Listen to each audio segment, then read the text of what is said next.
నమస్తే, welcome to 99 TV. Ursa భూములు Telugu Desam party మెడకు చుట్టుకుంటున్నాయా? భూముల వ్యవహారం మెడకు చుట్టుకుంటుందా?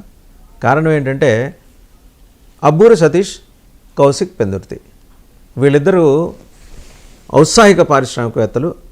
2 నెలలే అయింది కంపెనీ పెట్టి, అయినప్పటికీ కూడా తమ చెమటోడ్చి సంపాదించిన 10 లక్షల రూపాయలని అథరైజ్డ్ క్యాపిటల్గా పెట్టి మరి ఆంధ్రప్రదేశ్ ప్రభుత్వాన్ని సంప్రదిస్తే ఆంధ్రప్రదేశ్ ప్రభుత్వం కూడా చాలా సానుకూలంగా స్పందించింది.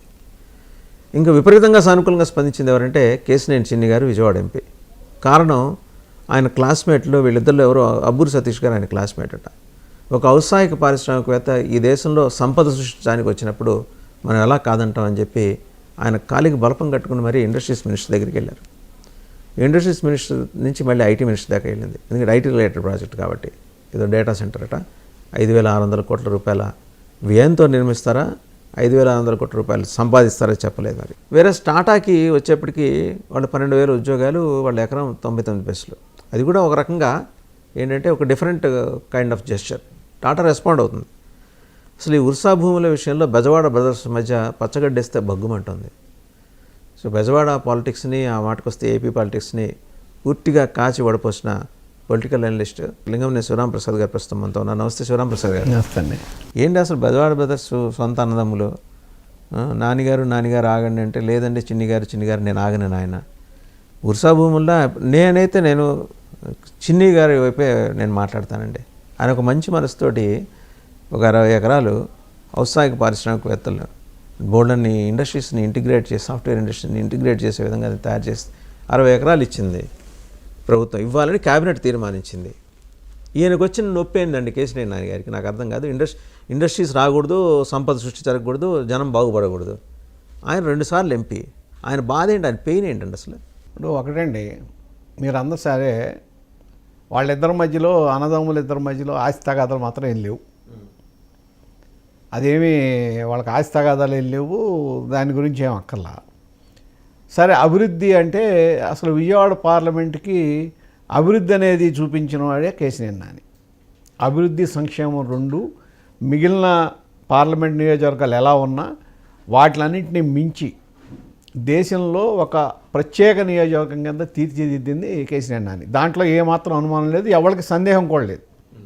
అందరూ చూస్తారు, అందరికి కళకే కనపడుతుంది అది. అభివృద్ధి ఏం చేశారు, సంక్షేమం ఏం చేశారు, టాటా ట్రస్ట్ ద్వారా ఏమేం కార్యక్రమాలు చేశారు, 10 లక్షల మంది గ్రామీణ ప్రాంత ప్రజలకి సంవత్సరానికి 1,00,000 రూపాయల కాడికి హెల్త్ ఇన్సూరెన్స్ ఇచ్చి వాళ్ళకి ఆరోగ్య భద్రత కల్పించింది ఎవరు, అలాగే మంచినీళ్ళకి ట్యాంకర్లు, ప్రతి ఊరికి ట్యాంకర్లు ఇవ్వటం, ఇవన్నీ చూసాం.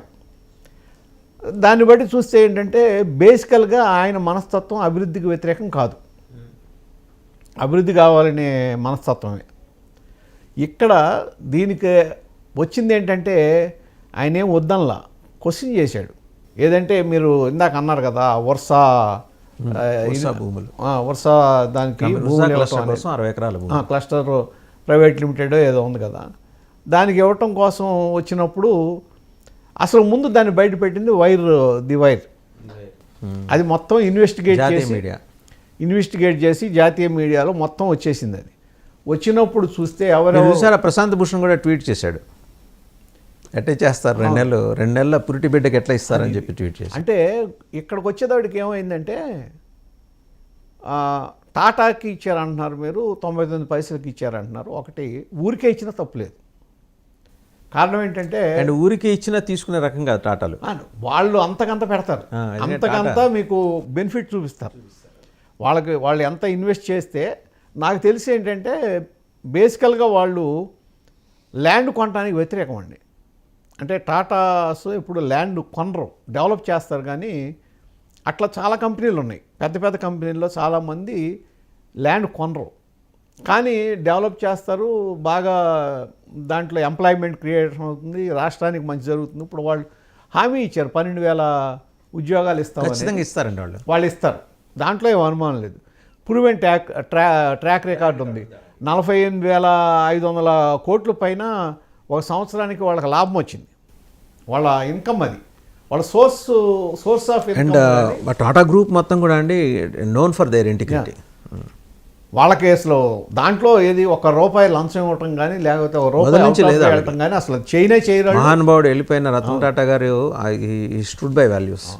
ఆయన మీకు పాకిస్తాన్ అడిగితేనే వాళ్ళ దీన్ని ఏది కార్లు కానీ సప్లై చేయను అన్నారు వాళ్ళు పెద్ద కాంట్రాక్ట్ని వదులుకున్నారు. పాకిస్తాన్లో ఏది ఇండియాకి వ్యతిరేకంగా ఉంది, మేము ఉన్నప్పుడు మీకు సప్లై చేయమని చెప్పి అంత దేశభక్తి ఉన్న మనిషి.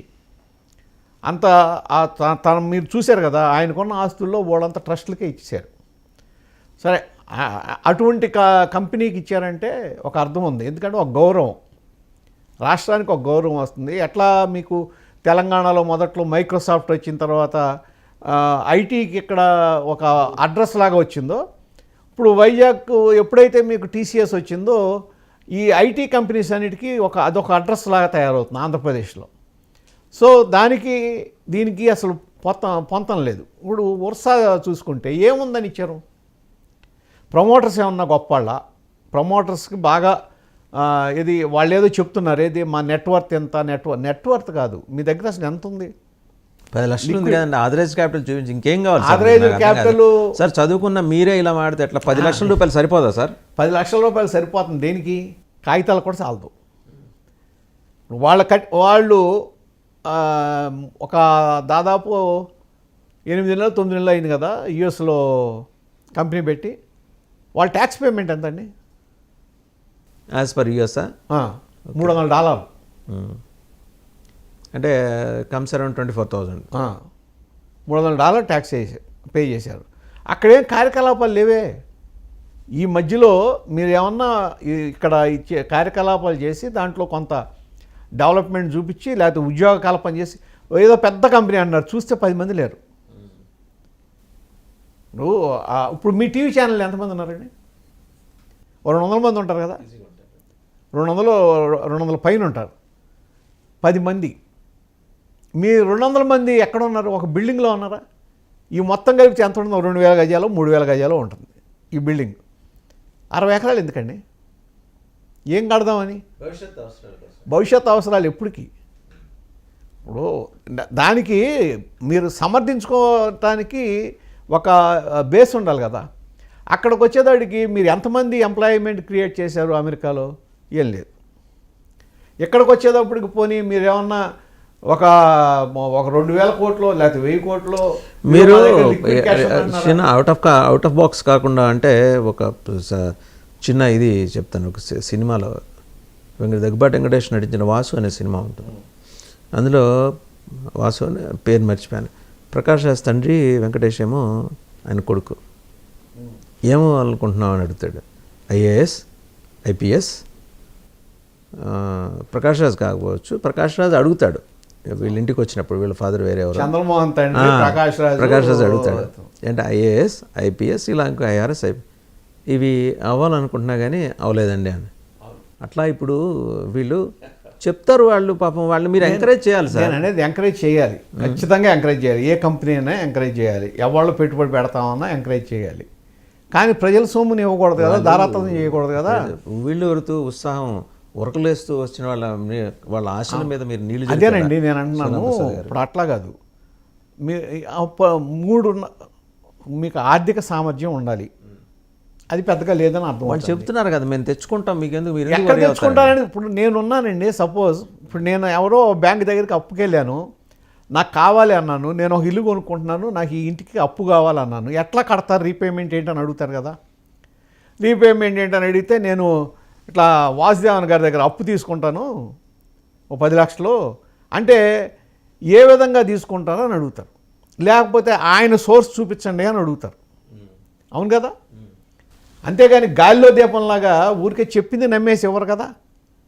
అక్కడ సోర్స్ ఆఫ్ ఇన్కమ్ ఏంటి, మీకు ఫండింగ్ ఎక్కడి నుంచి? వీళ్ళేం చూపించారు sir? I think you brought some papers. వీళ్ళేం చెప్పారు? అదే ఇవన్నీ వచ్చినప్పుడు వాటిలో ఎక్కడ ఏది వీళ్ళకి ఆర్థికంగా విపరీతమైన ఏది మంచి స్తోమత కనపడతలా.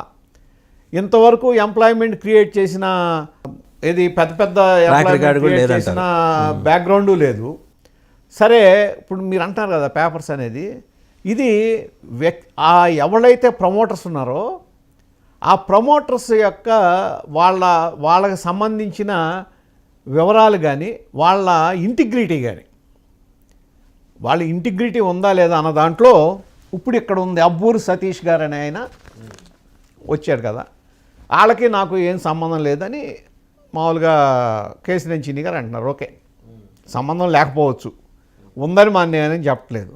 కానీ ఎవళ్ళైతే ఈ 21st century investments and properties ఉందో దాంట్లో ఉన్న డైరెక్టర్స్లో ఫస్ట్ డైరెక్టర్స్ ఉన్న వాళ్ళలో శివనాథ్ కేశినేని గారు, గౌరవనీయ ఎంపీ గారు విజయవాడ, తర్వాత నెక్స్ట్ ఆయన భార్య,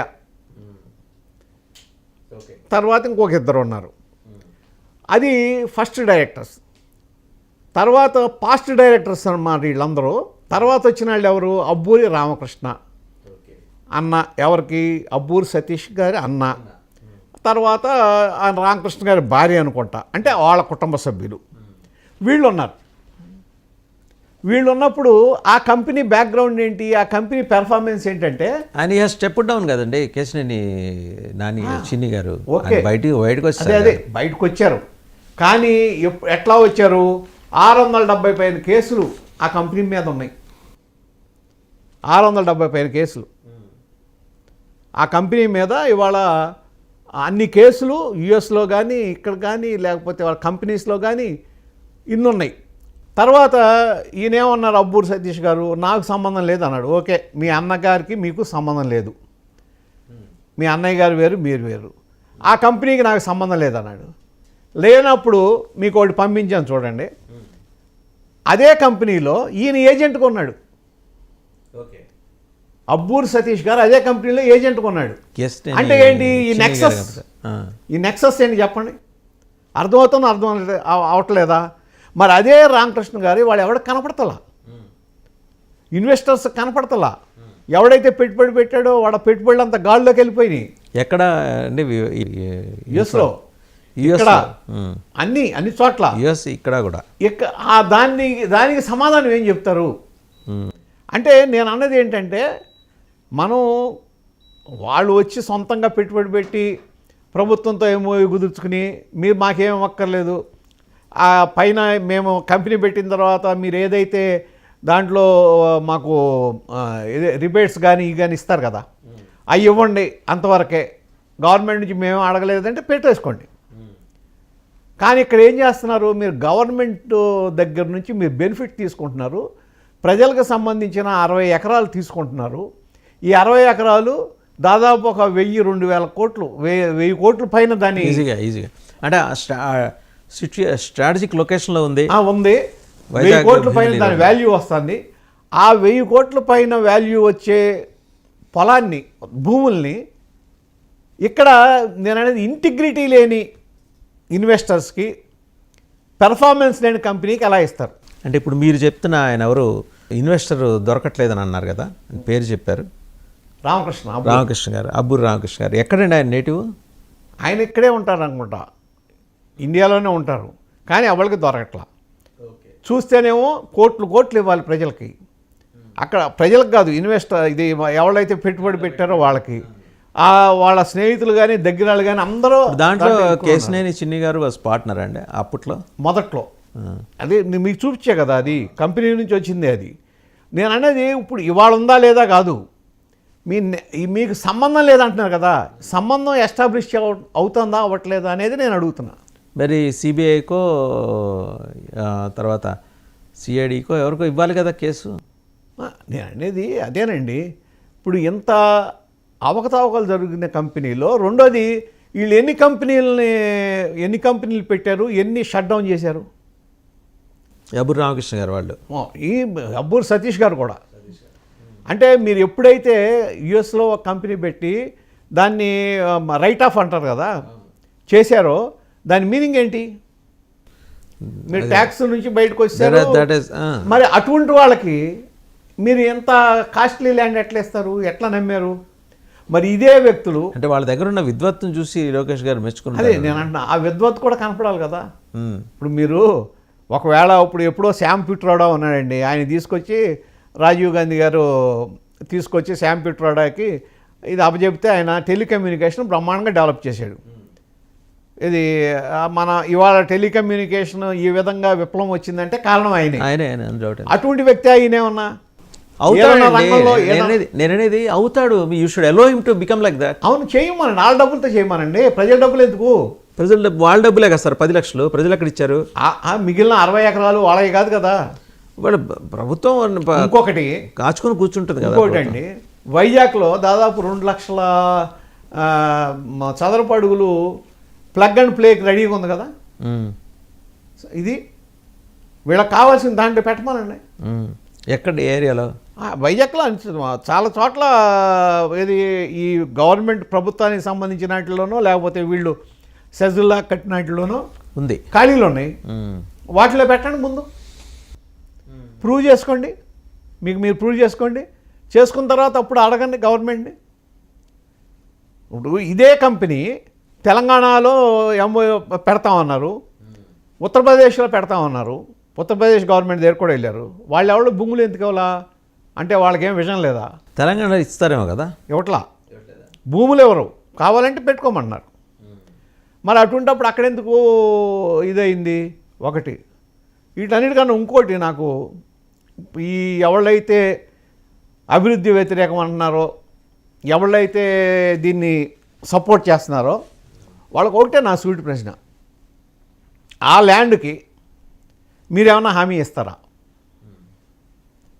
ఇప్పుడు గతంలో చూసామండి, రాజశేఖర రెడ్డి గారు లేపాక్షి నాలెడ్జ్ హబ్కి 84,000 ఎకరాలు ప్రొక్యూర్ చేశారు. వేరే ఒక కంపెనీకి అప్పచెప్పారు. అది కూడా ఇటువంటి సూట్ కేస్ కంపెనీయే. అప్పచెప్పిన తర్వాత ఏమైంది? వాళ్ళు బ్యాంకు నుంచి లోన్స్ తీసుకున్నారు. ఆ లోన్స్ని మొత్తం ఎగ్గొట్టారు, ఎన్పిఐ కింద వెళ్ళిపోయింది. ఆ మొత్తం 9,000 కోట్ల విలువైన భూముల్ని 500 కోట్లు తీసుకుంటామని చెప్పి ఒక ఇది వస్తే కోర్టు ఆపేసిన తర్వాత అది మొత్తం ఎవరిది? ఆ భూమి ఎవరిది? ప్రభుత్వాన్ని, ప్రజలది కదా. ఎవడు దానికి జవాబుదారి? ఇది జరిగిన అవకతవకలకి ఎవడు జవాబుదారి? ప్రభుత్వ అధినేత, ప్రభుత్వం జవాబుదారీగా ఉండాలి. ఇప్పుడు రేపు అదే పరిస్థితి ఆ వైజాగ్లో ఈ వరుస వాళ్ళకి ఇచ్చే ల్యాండ్కి రాదని ఏమన్నా మీరు హామీ ఇస్తారా? ప్రభుత్వం మా చేతిలో ఉంది కదండి. నేను అనేది ఏంటంటే హామీ ఇస్తారా? ప్రజలను మేము కన్విన్స్ చేస్తాం, అదే కదా ప్రభుత్వం. ప్రజలను కన్విన్స్ చేయటం కాదు, ప్రజలు కన్విన్స్ అవట్లా. అర్థమైపోయింది, ప్రజలకు అర్థమైపోయింది ఇది కన్విన్స్ అవట్లా. వాళ్ళు టాటా వచ్చేటప్పటికి ఎవరికే అబ్జెక్షన్ లేదు, కానీ ప్రజలు దీని మీద కన్విన్స్ అవట్లా. అటువంటిప్పుడు ఏం చేయాలి? మీరు వాళ్ళని వాళ్ళ డబ్బులతో పెట్టుకోగలిగితే పెట్టుకోమనండి. లేనప్పుడు మీరు ఇప్పటికైనా సరే వెనక్కి వచ్చి ఏం జరిగిందో చూసుకుని, ఒకవేళ తప్పు జరిగింది అనుకుంటే బయటకు వచ్చేయచ్చు కదా. కొంతమంది ఏమంటున్నారు, 2 సంవత్సరాల తర్వాత ఏది ఒకవేళ వాళ్ళు పెట్టలేకపోతే, పెర్ఫార్మెన్స్ లేకపోతే ల్యాండ్ తిరిగి వస్తుంది అంటున్నారు. నేను అడుగుతుంది ఏంటి, ఎట్లా తిరిగి వస్తుంది? ల్యాండ్ ఎలా అంటే తిరిగి ఎవరి చేతికి వస్తుందండి? ప్రభుత్వానికా లేకపోతే? ప్రభుత్వం హ్యాండ్ ఓవర్ చేసుకుంది అంటున్నారు. ఓకే, హ్యాండ్ ఓవర్ చేసుకుంటుంది. తాకట్టు పెడితే బ్యాంకులు ఇప్పుడు మీరు ఆ విధంగా తాకట్టు పెట్టే హక్కు లేదు, ఇది గ్యారంటీగా చూపించడానికి వీలు లేదు అని చెప్పి కండిషన్ ఏమైనా పెడుతుందా గవర్నమెంట్? ఆ కండిషనల్గా ఇవ్వమానండి. మీరు దీన్ని తాకట్టు పెడతానికి విధానం కండిషన్ ఇవ్వమానండి. సరే, వాళ్ళు ప్రమోటర్స్ ఏదో ఒక రోజు జూమ్ కాల్లో వచ్చారు. మీకు ఇన్వెస్టర్స్ ఏంటంటే నా ప్రైవేట్ వాళ్ళు ఉన్నారు, పేరు చెప్పమంటే చెప్పకూడదు, సీక్రెట్ అన్నారు. ఏంటిది సీక్రెట్ అంటే? బ్యాంకులు ఒప్పుకుంటాయా? ఇప్పుడు ఎక్కడైనా ఇన్వెస్టరు అప్పు కోసం వెళ్తే నేను నా సోర్స్ ఆఫ్ ఇన్కమ్ చెప్పనంటే ఒప్పుకుంటారా? చెప్పాలి, కాగితాలు ఇవ్వాలి కదా. ఒకవేళ అటువంటి పరిస్థితి వచ్చినప్పుడు, ఎంత అనుమానం ప్రజల్లో కలిగినప్పుడు ప్రభుత్వం కూడా దీని మీద స్పందించాలి కదా. ప్రభుత్వం ఆశాజనకంగా ఉందేమో. యంగ్స్టర్స్ వాళ్ళు బ్రైట్ ఫ్యూచర్ ఉన్నవాళ్ళు, రాష్ట్రానికి కూడా బ్రైట్ ఫ్యూచర్ తీసుకొచ్చి సంపద సృష్టిస్తారని నేను ప్రభుత్వం నమ్ముతుంది. వాళ్ళే యంగ్స్టర్స్ కాదండి, అంతా 60 అబోవ్ కదా. అంటే ప్రభుత్వం భావించి ఉండొచ్చు కదా. యంగ్ ప్రమోటర్స్ అనండి, ఏది లేటెస్ట్ ఎంటర్ప్రెన్యూర్స్ అనండి, అంతేగాని నేనండి ప్రభుత్వం ఇవ్వద్దని. రామకృష్ణ ఏమైపోయాడు సార్ ఇన్వెస్టర్? ఆయన ఎవరికి కనపడ్డావు? యుఎస్లో ఉంటాడా? ఇక్కడే ఇండియాలోనే ఉంటున్నట్టున్నాడు. ఓకే, పోనీ ప్రభుత్వం వాళ్ళ చేత క్లాసులు ఏమైనా ఇప్పించవచ్చు కదా. ఏది కంపెనీలు పెట్టడం ఎలా, పెట్టించడం ఎలా, ఆ రకంగా ఎంటర్ప్రెన్యూర్స్ తయారవుతారు కదా. అది చెప్పండి. ఇది బాగానే ఉంటుంది. ఏది ఏ విధంగా తక్కువ పెట్టుబడితో ఎక్కువ లాభం పొందొచ్చు, ఎక్కువ లాభం భూములు పొందొచ్చు. నేను అనేది ఒకటండి, ఇక్కడ ప్రభుత్వ ఇప్పుడు మనం ఐఎంజీ ల్యాండ్స్ ఉన్నాయి ఇదివరకు. ఐఎంజీ ల్యాండ్స్ విషయంలో ఎంతకాలం గవర్నమెంట్ ఇబ్బంది పడిందండి? ఎంతకాలం మొన్నటి వరకు ఇబ్బంది పడ్డారు కదా. ఆ పరిస్థితి మళ్ళీ ఎందుకు తెచ్చుకుంటున్నారు? వాళ్ళెవరో ప్రమోటర్స్ ఏదో తెచ్చుకున్నారు, కింద మీద పడ్డారు. వాళ్ళ బొక్కలన్నీ ఇప్పి జనం ముందు పెట్టాల్సిన అవసరం నానిగారికి ఏమొచ్చింది? ఒకటి. రెండోది, తమ్ముడితో ఉన్న పంచాయతీ ఉంటే తమ్ముడును అన్న వేరే దగ్గర కూర్చొని తీర్చేసుకోవాలి. బెజవాడే బెంచ్ సెంటర్లోనే ఎక్కడ కూర్చొని చేసుకోవాలి. అవి రెండు చేయాలి ఆయన. ఇప్పుడు మీరు దీన్ని రాజకీయం అనుకుంటున్నారా లేకపోతే ఏమనుకుంటున్నారు? రెండు ఉన్నాయి, రాజకీయం ఉంది, కుటుంబ తగాదాలు ఉన్నాయి. ఈ రెండు కాదు. నాని గారికి విపరీతమైన ఉక్రోషం ఉంది, తమ్ముడు ఎదిగిపోతున్నాడు. అదే చెప్తున్నా, ఈ రెండు కాదు. ఎందుకంటే రాజకీయమో కాదు, కుటుంబ తగాదాలు కాదు. కుటుంబ తగాదాలు లేవు వాళ్ళిద్దరికి. ఇక్కడ ఏంటంటే రాజకీయం నుంచి తప్పుకున్నానంటే దాని మీనింగు ప్రజల నుంచి దూరంగా వెళ్ళిపోవటం కాదు, బాధ్యతల నుంచి దూరంగా వెళ్ళిపోవడం కాదు. రాజకీయం తప్పుకున్నాను అంటలేదు. బాధ్యతల నుంచి దూరంగా వెళ్ళిపోవటం కాదు. ఏదన్నా అవకతవకలు జరుగుతుంటే చూస్తా నిర్వీర్యంగా ఉండటం కాదు. అక్కడ జరిగిన దాన్ని ఏ రోజునైతే ఇది తప్పు జరిగిందన్నారో ఆయనకి ఈ అబ్బూరు సతీష్ అనే ఆయన విషయంలో అనేక మంది ఏది ఈ రామకృష్ణ, అబ్బూరు రామకృష్ణ కానీ వీళ్ళ విషయంలో ఎవళ్ళైతే వాళ్ళ దగ్గర ఈ ల్యాండ్స్ కోసం పెట్టుబడులు పెట్టారో వాళ్ళు ఆయన దగ్గరకు వచ్చి చాలామంది గోల చేశారు అంతకుముందే. నానిగారి దగ్గర విషయం తెలుసు, వీళ్ళు ఇట్లా చేశారు అనే విషయం తెలుసు. సరే, ఆయన తెలిసినప్పుడు రెస్పాండ్ అయ్యాడు ఆయన యాజ్ ఏ రెస్పాన్సిబుల్ సిటిజన్. అది కూడా తప్పంటే ఎట్లాగా? దానికి ఏదో అంటగడితే ఎట్లా? మనం రాజకీయం అని అంటగడితే కాదు. నానిగారు నువ్వు 1,00,000 కోట్లు కాదు, ఇది 100 కోట్లు కాదు, 1,00,000 కోట్లు వేసుకో, ఏం పిక్కుంటావు పిక్కు అని అంటే ఎంత ధైర్యం ఉండాలి దానికి చెప్పండి? ఆయన ధైర్యం ఉంది, మొండితనం కూడా ఉంది. మొండితనమే కాదు, ధైర్యం ఎందుకు ఉంది? 100 కోట్లకి వేయాలంటే వేయండి, దాంట్లో 10% కోర్టు ఫీజు కట్టాలి. 10 కోట్లు కోర్టు ఫీజు కట్టాలి. కట్టిన తర్వాత ఈయన అడిగే క్వశ్చన్లన్నిటికీ సమాధానం చెప్పాలి. ఈయన పెట్టిన వాటిలన్నిటికీ రెస్పాండ్ అవ్వాలి. మొత్తం ఎవరెవరు ఏమున్నాయి ఏంటి అని చెప్పి నెక్సెస్ అన్న ప్రూవ్ అయిందనుకోండి, అప్పుడు ఏమవుతుంది? మన చేత్తో మనం ఇది బూమరాంగ్ అవుతుంది కదా. దీని సొల్యూషన్ ఏంటి సార్? పోనీ ఇప్పుడు చెప్పండి. ఇప్పుడు క్యాబినెట్ ముందుకు వచ్చి దీని మీద క్లారిటీ ఇవ్వాలంటారు, మీరేమంటారు? క్యాబినెట్ క్లారిటీ ఇవ్వాలి. వాళ్ళల్లో ఏమి మనం మెరిట్స్ చూసాం, వాళ్ళ ఇన్వెస్ట్మెంట్స్లో ఏం మెరిట్స్ చూసాం, లేకపోతే వాళ్ళ ప్రూవెన్ ట్రాక్ రికార్డ్ ఏంటి, ఇదివరకు ఇంతమందికి ఉద్యోగాలు కల్పించారు కాబట్టి వాళ్ళ ఇదేంటి, అట్లా చూసి ఇదే విధంగా రేపు 10 మంది వస్తే ఇదే విధంగా ఇస్తారా? ఇదే విధంగా 2 నెలల 6 రోజుల కంపెనీ ఏదైనా వచ్చిందనుకోండి. తెలుసు సార్, కేసీనేని చిన్ని గారు ఒక విజన్ ఉన్న లీడర్. వాళ్ళకు లీడరు ఆయన పెద్ద, ఆయనకి ఎలాంటి విజన్ ఉందో ఈయనకు కూడా అందులో ఎంతో కొంత విజన్ ఉంది. ఆయన మీరు నమ్మండి నమ్మకపోండి 10 లక్షల ఆథరైజ్డ్ క్యాపిటల్ తోటి 2 నెలలు 3 నెలల క్రితం కంపెనీలు పెట్టిన వాళ్ళు ఎవరైనా ఆయన దగ్గరికి వెళ్ళి అడిగితే క్లాస్మేట్లు కాకపోయినా సరే ఆయన చేస్తాడండి. నాన్నగారు చేశారా? చేయడు. ఈయన చేస్తాడు. ఈయన పదండి మన ఇద్దరం కూడా వెళ్ళి 59 ఎకరాలు తీసుకుందాం. 59కి 60 తీసుకోవచ్చు కదా. ఎవరు అంటున్నారు కదా మీరు క్లాస్మేట్ అయితే? క్లాస్మేట్లకు 60, క్లాస్మేట్ కాబట్టి 59 అంటున్నారు కదా, 1 ఎకర్ డిస్కౌంట్ కదా. పర్లేదు, 59 తీసుకుందాం. ఎందుకంటే 30 మందితో నడిచే సాఫ్ట్వేర్ కంపెనీలు చాలా ఉన్నాయి. నాకు తెలుసు 30 ఏంటండి, 1000 మంది ఉన్నారు కూడా ఇంత ఇవ్వరు. నేను అనేది ఇప్పుడు చాలా కంపెనీలు ల్యాండ్ కొనవండి, ఇది పెద్ద కంపెనీలు లయబిలిటీ అది వాళ్ళు ఏంటంటే వాటిని ఇచ్చేసుకో, ఎక్కువ అద్దెకి తీసుకుంటానుకో వాటిగా ట్రై చేస్తారు, లీజు తీసుకుంటారు. నేను అనేది ఏంటంటే మీరు ఇవ్వండి.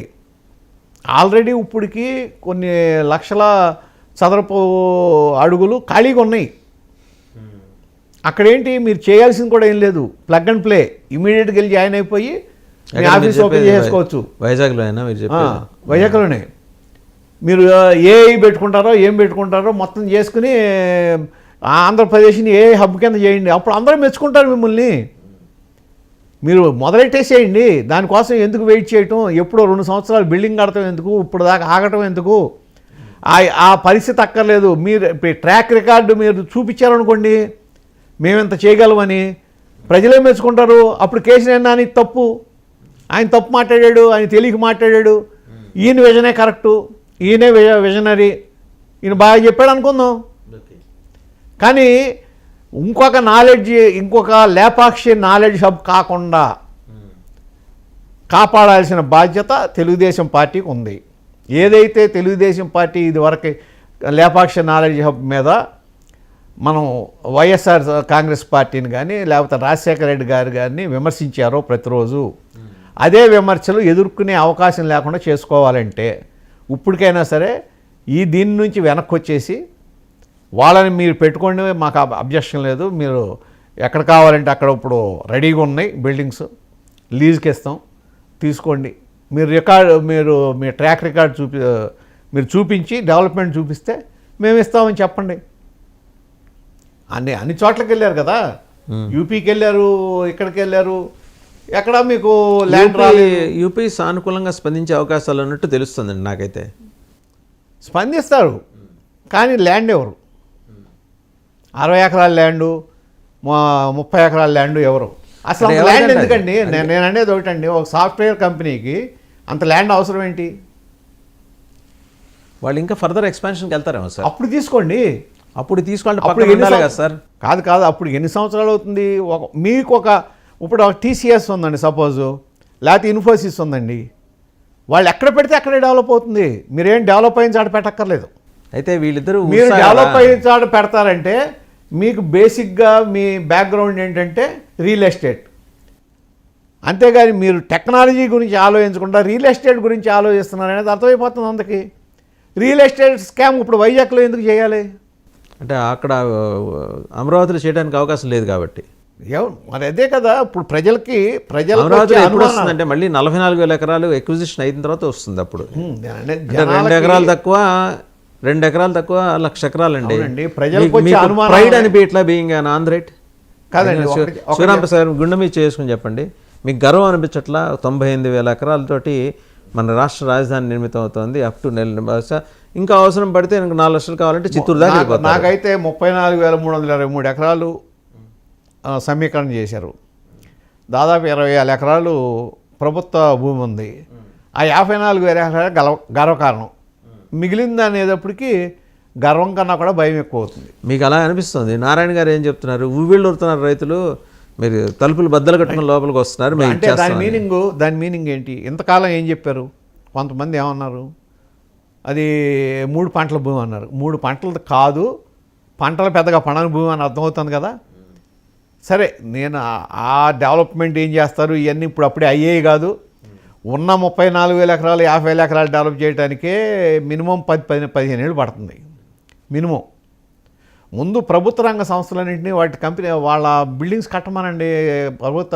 ఏది సెంట్రల్ గవర్నమెంట్ కానీ లేకపోతే అట్లాగే ఆర్బీఐ, నాబార్డు ఇవన్నీ బిల్డింగ్స్ కట్టేస్తే ముందు ఒక రాజధానికి ఒక షేప్ వస్తుంది. ఇప్పుడు 10 ఏళ్ళు దాటిపోయింది కదా, కనీసం ఆ పనన్నా చేయాలి కదా. ఇప్పుడు వరకు ఎంతసేపు మనం ప్రొక్యూర్ చేసుకుంటే వెళ్తే ఏం మిగులుతుంది? సో ఇదేంటంటే you suspect the involvement of Kesineni చిన్ని బినామీస్, అంతేనా? బినామీసా కాదా అని నేను అంటలేదు. వాళ్ళు కేశినేని చిన్ని బినామీసో కాదని నాకు తెలియదు, నేను అంటలా. కానీ ఈ పేపర్ మాకేం తెలియదు, సంబంధం లేదంటే మాత్రం నేను నమ్మట్లా.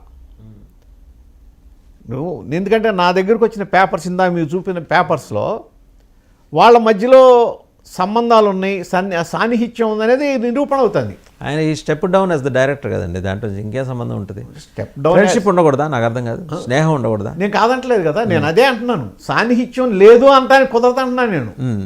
సాన్నిహిత్యం లేదంటానికి కుదరదు, సాన్నిహిత్యం ఉంది. అది ఎంతవరకు ఉంది? ఈ స్కామ్లో ఉందా లేదా, లేకపోతే దీంట్లో ఆయన ఇష్యూ ఉందా లేదా, దాని వరకు చూసుకుంటే ఆయన నాకు సంబంధం లేదని చెప్పడంతో అయిపోవాలి. రైట్. కానీ అది కాకుండా టార్గెట్ చేస్తున్నారంటే, ఇప్పుడు అది కాకుండా సోషల్ మీడియా ద్వారానో ఇంకో దాంట్లోనో మరి కేసీఆర్ నాని గారిని టార్గెట్ చేస్తున్నారంటే దాని వెనకమాల మరి ఏముంటుంది? నాకు సంబంధం లేదు వదిలేయాలి కదా అక్కడతో. సో మొత్తానికి ఏంటంటే చిన్ని గారు ఒక పారదర్శకతని తీసుకొచ్చారు. ఎవరైనా కూడా 10 లక్షలు ఉంటే నేరుగా మా ఆఫీస్కి వచ్చేయండి, ఒక 2 నెలల క్రితం కంపెనీ పెట్టుకోండి, ఆ డీటెయిల్స్ నాకు ఇచ్చేయండి, ఎలాగూ రేపు రాబోయే రోజుల్లో రాజధాని విస్తరణ కార్యక్రమం జరుగుతుంది, వైజాగ్లో కాబట్టి అమరావతిని ఇప్పిస్తానని ఒక హామీ ఇస్తున్నారు. పెద్దలు లైక్ మీలాంటి పెద్దలు దాన్ని స్వాగతించాల్సింది పోయి మీరు ఏంటంటే దాంట్లో ఏదో ఒక కుట్ర కుంభకోణం జరిగిందని పైనకి తెస్తున్నారు. ఇది ఫైనల్ క్వశ్చన్ అండి, పైనకి తెస్తున్నారు. అండ్ దాని మీద ఆయన కేసినేని నాని గారికి లీగల్ నోటీస్ పంపించారు. ఇట్లా 100 కోట్ల పరువు నష్టం, 100 కోట్లు కాదు 1,00,000 కోట్లకు వేసుకో, ఏం పిక్కుటో పిక్కు అని ఆయన కూడా ఇదే పోయేట్ ఈ టెర్మినాలజీ. తెలుసు కదా నాని గారు ఎట్లా మాట్లాడతారు.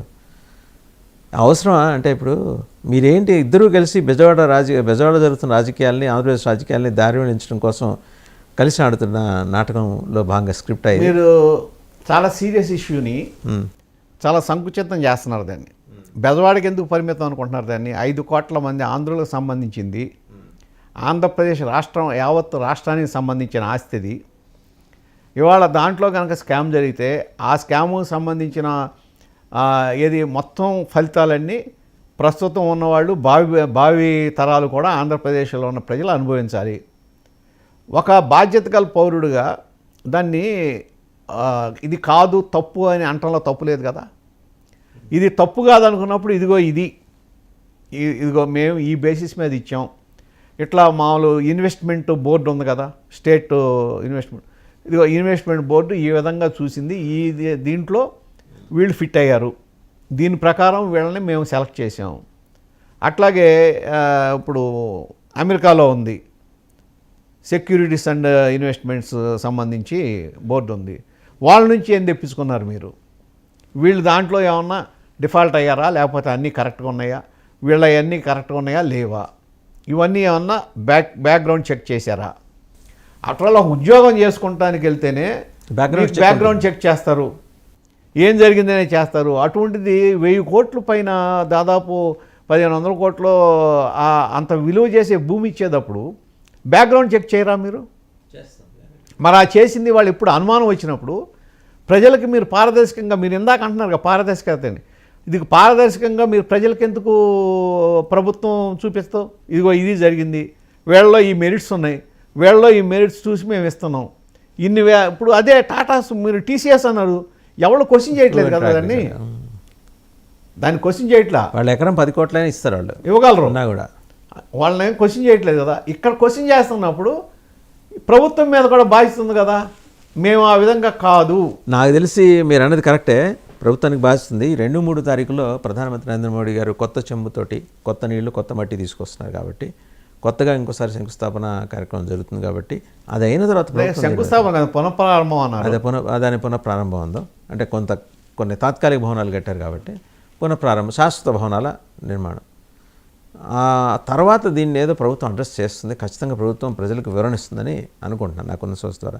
ఎనీహో అంటే అది బెజవాడ బ్రదర్స్ వివాదం కాదు, ఇది కృష్ణశాస్త్రి బాధ కాదు, శ్రీశ్రీ బాధ, ఇది ప్రపంచం బాధ అని చెప్పాలనుకుంటున్నారు. రాష్ట్రం బాధ, అదే రాష్ట్రానికి సంబంధించింది తప్ప ఇదేదో అన్నదమ్ముల తగాదాను బెజవాడకి పరిమితం అయిందో కాదు. ఈ లోపల మీరు కూడా డిఫరెంట్ ట్రేడ్ సర్కిల్స్ తోటి దగ్గర సన్నిహిత సంబంధాలు ఉన్నవాళ్ళు ఉన్నాయి కాబట్టి మీకు కూడా please find out A formula 10 లక్షలతో 60 ఎకరాలు సంపాదించడం ఎలా అనేది మీరు ఒక ఫార్ములా, మీరు జనాల్ని సెన్సిటైజ్ చేయండి, వస్తారు. ఒకటి మాత్రం చెప్తున్నాను వాసుదేవన్ గారు, ఈ ల్యాండ్ ఇంతవరకు అంటే జియో రాలా అలాట్మెంట్కి, జియో వచ్చిన నెక్స్ట్ మినిట్ హైకోర్టులో పిల్లు పడుతుందండి, వేయటానికి చాలామంది రెడీగా ఉన్నారు. ఎందుకంటే ఇది కుదరదు అనేది. ఆ రోజునైనా సరే వీళ్ళు వివరణ ఇవ్వాల్సిన అవసరం వస్తుంది. ఆ రోజున చాలా మందిలో మీరు కూడా ఉన్నారా? మీరు లేరు, బట్ చాలా మంది వేయబోతున్నారు. ప్రముఖులైనా నాతో చాలామంది చెప్పారు ఎప్పుడైతే వస్తుందో మేము వేస్తామని చెప్పి. చాలామంది ఇప్పుడు ఒకటండి, మామూలుగా మనం ఫెన్స్ సెటర్గా కూర్చొని మాట్లాడతాం వేరును, కొంతమంది ఉంటారు కదా టార్చ్ బేరర్స్ ఉంటారు, వాళ్ళు బ్యాక్ ఎండ్లోనే ఉంటారు, వాళ్ళు బ్యాక్ ఎండ్లో ఉండి ఆ టైంకి వచ్చేసి అన్యాయాన్ని ఎదిరించే వాళ్ళు ఉంటారు. ఇక్కడ కాదు అంటే ముందే ప్రభుత్వం దాని మీద ఇది కాదు ఇదిగో ఇది అని ఎక్స్ప్లెనేషన్ ఇవ్వాలి. ఎక్స్ప్లెనేషన్ ఇస్తే వాళ్ళు సాటిస్ఫై అయ్యారు అనుకోండి, ఓకే. లేకపోతే ఇప్పుడు మీరు ఇందాక అన్నారు చూసారా, ఇది పారదర్శకత అని చాలామందిని ఎన్లైట్ చేశారు. 5 కోట్ల మంది ప్రజలు కూడా ఎన్లైటన్ అయ్యారు. ఓకే, అది ఆ పరిస్థితిని తెచ్చుకోకుండా ఉండటం ప్రభుత్వానికి మంచిది. ఒక కంపెనీ ఉందా లేదా అది కాదు, అక్కడ ఒక సస్పీషియస్గా ఉండకూడదు ఏది కూడా. అనుమానాస్పదంగా ఉండకూడదు. అటువంటి పరిస్థితి రానివ్వకుండా తీసుకోవాల్సిన బాధ్యత సీనియర్ మోస్ట్ పొలిటీషియన్ కదా ఇవాళ చంద్రబాబు గారు, ఆయన బాధ్యత తీసుకోవాలి. డూ యూ బిలీవ్ చంద్రబాబు గారిని, లోకేష్ గారిని ఎవరైనా పక్కదో పట్టించారనుకుంటున్నారా? ఎందుకంటే వాళ్ళు they are committed souls for a development. వాళ్ళని మీరు దాంట్లో క్వశ్చన్ చేయలేదు. ఇది అయ్యి ఉండొచ్చు ఏదన్నా అప్పుడు, అంటే ఓవర్ లుక్ అయ్యి ఉండొచ్చు, లేకపోతే అన్ని ప్రతిదీ ఇది ఎప్పుడైతే వివాదం వచ్చిందో బయటకు వచ్చింది తప్ప, లేకపోతే అంత ఇది రాదు కదా. ఒకటి అనుమానాస్పదంగా ఉన్నప్పుడు వెనక్కి వెళ్ళటం మంచిది. రైట్, మీరు అన్నారు కాబట్టి ఢిల్లీ నుంచి వస్తున్న మాట ఏంటంటే కేంద్ర ప్రభుత్వం ఉద్దేశపూర్వకంగా ఈ అంశాన్ని లీక్ చేయించింది తమ నిఘా సంస్థలు, దర్యాప్తు సంస్థల ద్వారా, to ensure Chandrababu's incessant support to the government of India in the days to come. ఎందుకంటే ప్రస్తుతం ఆయన కర్ర లాగేసిన, నితీష్ కర్ర లాగేసిన ప్రభుత్వం పడిపోయే పరిస్థితిలో ఉంది. కర్ర లాక్కుండా ముందుగాళ్ళకి బంధాలు వేయటం అంటారు చూసారా, అట్లా ఇదొకటి వెపన్గా పెట్టుకొని ఉంటారా కేంద్ర ప్రభుత్వం? లేదండి, అది అసలు చంద్రబాబు గారు ఆయన బీజేపీకి మద్దతు ఉపసంహరించడం అనేది జరగని పని అర్థమైపోతుంది. ఇది ఆ రిలేషన్షిప్ మొన్న కూడా ఇప్పుడు ఉన్న ఏది లేటెస్ట్గా రాజ్యసభ కూడా బీజేపీకే ఇచ్చారు, ఖాళీ అయిందని కూడా. సో ఆ విధంగా ఏం లేదు. కానీ కాకపోతే ఒక ఇన్వెస్టిగేట్ మీ ద్వారా ఒక ఆయనకు మాత్రం నేను అభినందన తెలియజేస్తున్నా, బాలకృష్ణ గారు అని ఆయన, ఇది ఆ వైర్ దాంట్లో జర్నలిస్టు, ఇన్వెస్టిగేటివ్ జర్నలిస్టు, ఆయన తీసుకొచ్చాడు ఇటువంటి దాన్ని. ఆయన ఎప్పుడైతే దాంట్లో వచ్చిన తర్వాతే మిగిలిన ఎలర్ట్ అయ్యి ఏంటని సెర్చ్ చేశారు. అప్పుడు వరకు సెర్చ్ చేయలే ఎవరో, ఏదో ఇన్వెస్ట్మెంట్ అనుకున్నారు, అయిపోయింది. ఆయన వచ్చిన తర్వాత జరిగిందని. ఇప్పుడు ఆయనకిన్ను కేసీఆర్ గారికి సంబంధం ఉందా, లేకపోతే ఆయనకున్న వ్యతిరేకులకు సంబంధం? అదేం కాదు కదా, అదేదో ఇంగ్లీష్ పేపరు. ఆయనకి ఈ ఇన్వెస్ట్మెంట్ మీద ఏదో వచ్చింది, లేకపోతే ఆయనకేం ఫీడ్బ్యాక్ వచ్చింది అమెరికా నుంచి, యుఎస్ నుంచి. ఇప్పుడు ఎప్పుడైతే ఎన్ఆర్ఐస్లో ఈ వివాదాస్పద మనుషులు వచ్చినప్పుడు వీళ్ళ ద్వారా నష్టపోయిన వాళ్ళు కూడా ఫీడ్బ్యాక్ ఇస్తారు. రైట్, అటువంటి జరిగి ఉండొచ్చాము. Right, thank you Sriram Prasad garu, thank you very much. చూసాం కదా, అంటే ఉర్సా భూములు 10 లక్షలుంటే 60 ఎకరాలు, ఈ క్యాప్షన్ సరిపోతుందేమో. ఇలాంటి ఫెసిలిటీ ఆంధ్రప్రదేశ్ ప్రభుత్వం ఎక్స్టెండ్ చేస్తుంటే అభివృద్ధిని వ్యతిరేకించే లింగంనేని శివరాం ప్రసాద్ గారు లాంటి వాళ్ళు దాన్ని భూతద్దంలో చూపించి, చూసారా ఇదేదో అన్యాయంగా అక్రమంగా కట్టబెడుతున్నారనే ప్రయత్నం అనే ప్రచారం ఒకటి తెర మీద తీసుకొస్తున్నారు. దాని మీద ఇంకొందరు ఔత్సాహికులు పిల్లు కూడా వేయబోతున్నట్టు. అంటే రేపు పొద్దున 2-3 తారీఖుల్లో కొత్త నీరు, కొత్త మట్టి అండ్ కొత్త గాలి ఇవన్నీ వస్తున్నాయి ఆంధ్రప్రదేశ్కి. అమరావతి పునఃప్రారంభం కోసం, పునర్నిర్మాణం కాదు, పునఃప్రారంభం కోసం ప్రధానమంత్రి తీసుకొస్తున్నారు.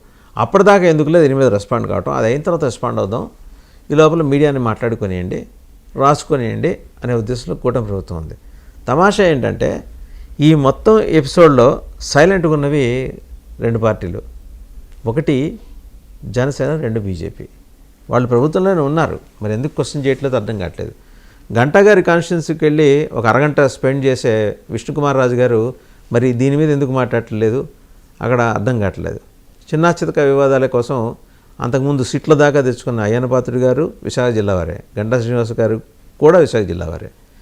మరి దానికి ఉన్నంత సీరియస్నెస్ వీటికి లేదని అనుకుంటున్నారు. క్యాబినెట్లో మినిస్టర్స్ మాట్లాడలేదు, ఎమ్మెల్యేస్ని కూడా మాట్లాడనియొద్దని సంకేతం.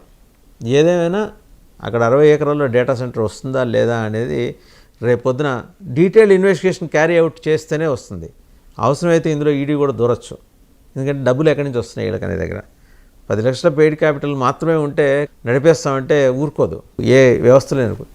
భారత ప్రభుత్వం కూడా ఊరుకోదు. బహుశా ఆ నిఘా వ్యవస్థల నోటీస్కి వచ్చి నిఘా వ్యవస్థలు ప్రధానమంత్రి నోటీసులో పెడితే ఆయన వాటిని చూసి సరే జాగ్రత్తగా లీక్ ఇవ్వండి, మనకి అలా పడి ఉంటుంది పక్కన రేపొద్దున ఎవరు తిక్కవేషాలు లేకుండా అని చెప్పేసి అంటే ఆయన జాగ్రత్త పడ్డారు. సో ఎక్కడి నుంచి ఎక్కడి దాకా వెళ్ళామండి, బట్టతలకి మొక్కలకి పడేటువంటి ఇదేనేమో. బట్ ఎనేవ్ ఉర్సా భూముల విషయంలో ఈరోజు ఇంటిగ్రిటీ నిరూపించుకోవాల్సిన వాళ్ళు సతీష్ అబ్బూరి, శ్రీనివాస్ పెందుర్తి, వాళ్ళిద్దరూ రావాలి, వచ్చి వాళ్ళ ఇంటిగ్రిటీని నిరూపించుకోవాలి. Thank you very much sir.